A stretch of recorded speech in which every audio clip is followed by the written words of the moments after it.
അതുകൊണ്ട് ഈ തെരഞ്ഞെടുപ്പിലും ഈ രാഷ്ട്രീയ ദശാസന്ധിയിലും എനിക്ക് തെല്ലും സന്ദേഹങ്ങളില്ല. കാരണം കഴിഞ്ഞ ദിവസം നമ്മൾ കണ്ടതുപോലെ ചൂരൽമലയിൽ നറുക്കെടുക്കുന്ന ആ വീട്ടമ്മയുടെ കണ്ണിലെ ആനന്ദത്തിൻ്റെ കണ്ണീരിനാണ് ഒരുപക്ഷെ ഏറ്റവും വലിയ തെരഞ്ഞെടുപ്പ് വിജയത്തേക്കാൾ ഞാൻ പ്രാധാന്യം കൊടുക്കുന്നത്. ആ കണ്ണീരിനൊപ്പം നിൽക്കുക എന്നതാണ് ഇടതുപക്ഷത്തിന് ഇന്ന് ചെയ്യാൻ കഴിയുന്നത് എന്ന് ഞാൻ വിചാരിക്കുന്നു. അതിൻ്റെ രാഷ്ട്രീയ സാഹചര്യം, അതിൻ്റെ സാമൂഹികമായ സാഹചര്യം, അതിൻ്റെ വിശാല രാഷ്ട്രീയ സാഹചര്യം ഒന്നും പ്രത്യേകം വിശദീകരിക്കേണ്ടതില്ല എന്നും എനിക്കറിയാം. കേരളം എങ്ങനെയാവണമെന്നും കേരളത്തിൻ്റെ വികസനം വരും വർഷങ്ങളിൽ എങ്ങനെ ആയിരിക്കണമെന്നതും കേരളം ഭരിക്കുന്ന രാഷ്ട്രീയ പാർട്ടിയുടെ, ഇതിങ്ങനെ അല്ലായിരുന്നെങ്കിൽ കൂടി ഇത് ചർച്ച ചെയ്യപ്പെടുമായിരുന്നു എന്ന് എനിക്കറിയാവുന്നതുകൊണ്ട്, ഇതാണ് ജനാധിപത്യത്തിൻ്റെ കാതലായ ആശയമെന്ന് വിശ്വസിക്കുന്നത് കൊണ്ടാണ് ഞാനിന്നിവിടെ സന്തോഷത്തോടെ നിൽക്കുന്നത്. ആശയങ്ങൾ കഴിയുന്നത്ര പുതുക്കിക്കൊണ്ടേയിരിക്കുക എന്നതും പുതിയ ആശയങ്ങളെ കഴിയുന്നത്ര കണ്ടെത്തിക്കൊണ്ടേയിരിക്കുക എന്നുള്ളതും നിലവിലുള്ള ആശയങ്ങളെ ഏറ്റവും പരിഷ്കൃതമായും ഏറ്റവും മഹത്തരമായും നവീകരിച്ചുകൊണ്ടേയിരിക്കുക എന്നുള്ളതുമാണ് ഏത് രാഷ്ട്രീയ പാർട്ടിയും ഒരു ജനാധിപത്യ വ്യവസ്ഥയിൽ ആഗ്രഹിക്കേണ്ടതും നടപ്പാക്കേണ്ടതും.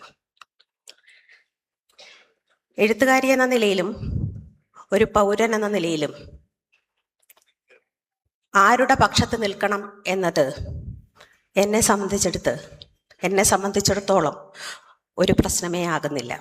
ഇക്കാര്യത്തിൽ ഞാൻ സ്വീകരിക്കുന്നത് രാഷ്ട്രപിതാവായ ഗാന്ധിജി അദ്ദേഹത്തിൻ്റെ മരണത്തിൻ്റെ തൊട്ടു മുമ്പുള്ള നാളുകളിൽ നമുക്ക് തന്ന ഒരു ഉപദേശം തന്നെയാണ്.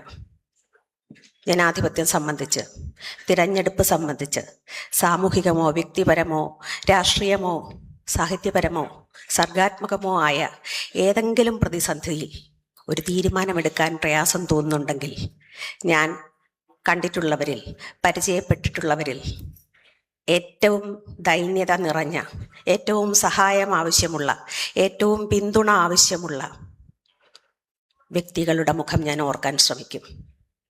അവർക്ക് നന്മ ചെയ്യാൻ സാധിക്കുന്നവരാരാണോ, അവരുടെ പക്ഷത്ത് നിൽക്കുന്നവരാരാണോ, അവരുടെ ജീവിതത്തിന് കൂടുതൽ ഭദ്രമായൊരടിത്തറ, അവരുടെ ആയുസ്സിൽ ഏറ്റവും ഭദ്രമായ ഒരു നിമിഷത്തെങ്കിലും സന്തോഷം ചൊരിയാൻ കഴിയുന്നവരാരാണോ അവരോടൊപ്പമാണ് ഞാൻ നിലനിൽക്കുക. അതുകൊണ്ട് ഈ തെരഞ്ഞെടുപ്പിലും ഈ രാഷ്ട്രീയ ദശാസന്ധിയിലും എനിക്ക് തെല്ലും സന്ദേഹങ്ങളില്ല. കാരണം കഴിഞ്ഞ ദിവസം നമ്മൾ കണ്ടതുപോലെ ചൂരൽമലയിൽ നറുക്കെടുക്കുന്ന ആ വീട്ടമ്മയുടെ കണ്ണിലെ ആനന്ദത്തിൻ്റെ കണ്ണീരിനാണ് ഒരുപക്ഷെ ഏറ്റവും വലിയ തെരഞ്ഞെടുപ്പ് വിജയത്തേക്കാൾ ഞാൻ പ്രാധാന്യം കൊടുക്കുന്നത്. ആ കണ്ണീരിനൊപ്പം നിൽക്കുക എന്നതാണ് ഇടതുപക്ഷത്തിന് ഇന്ന് ചെയ്യാൻ കഴിയുന്നത് എന്ന് ഞാൻ വിചാരിക്കുന്നു. അതിലുള്ള ഈ കേരളത്തിൽ ജീവിച്ചിരിക്കുന്ന ഒരു വ്യക്തി എന്ന നിലയിലുള്ള എൻ്റെ ആഹ്ലാദം ഞാനിവിടെ പ്രകടിപ്പിക്കുന്നു. എനിക്ക് ഏറ്റവും സന്തോഷം തോന്നിയത് ഇവിടെ പ്രസംഗിച്ച മുഖ്യമന്ത്രിയുടെ പ്രസംഗത്തിൽ കാലാവസ്ഥാ വ്യതിയാനത്തെക്കുറിച്ചുള്ള ആകുലതകൾ അത് വളരെ ഉറക്കെ വിളിച്ച് പറഞ്ഞതിനാണ്. അത് കാലാവസ്ഥാ വ്യതിയാനം എന്നത് കേരളം നേരിടാൻ പോകുന്ന ഏറ്റവും വലിയ ഭവിഷ്യത്താണ് എന്ന് കേരളം മാത്രമല്ല, ഇന്ത്യയൊട്ടാകെ, ലോകമൊട്ടാകെ നേരിടുന്ന ഒരു വലിയ ഭവിഷ്യത്താണ് എന്നുള്ളത് കേരളത്തിലെ മുഖ്യമന്ത്രി അല്ലാതെ മറ്റേതെങ്കിലും മുഖ്യമന്ത്രിമാർ സംസാരത്തിൽ പ്രകടിപ്പിച്ച് കണ്ടതായിട്ട് എൻ്റെ അറിവിൽ വന്നിട്ടില്ല. അങ്ങനെ ഉണ്ടെങ്കിൽ വളരെ സന്തോഷം. പക്ഷേ ഇത് ഒരു വലിയ വിപത്താണ്. ഇതോടൊപ്പം തന്നെ നമ്മൾ ചേർത്ത് വായിക്കേണ്ടത് സ്ത്രീകളുടെ അവകാശങ്ങളുടെ സംരക്ഷണമാണ്. കാലാവസ്ഥയും പ്രകൃതിയും സ്ത്രീകളും സ്ത്രീ ജീവിതവും തമ്മിൽ എങ്ങനെ ബന്ധപ്പെട്ടിരിക്കുന്നു എന്ന് ഓർമ്മിപ്പിക്കാൻ ഞാൻ ആഗ്രഹിക്കുന്നു. ഇവിടെ പരാമർശിക്കപ്പെടാതെ പോയത് ആനിമൽ റൈറ്റ്സ് ആണ്, മൃഗങ്ങളുടെ അവകാശമാണ്.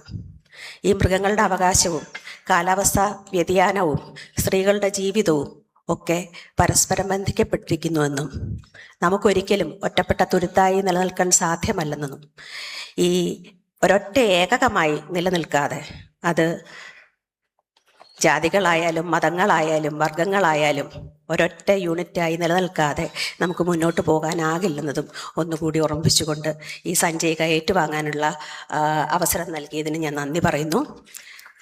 വളരെ സന്തോഷം. നന്ദി.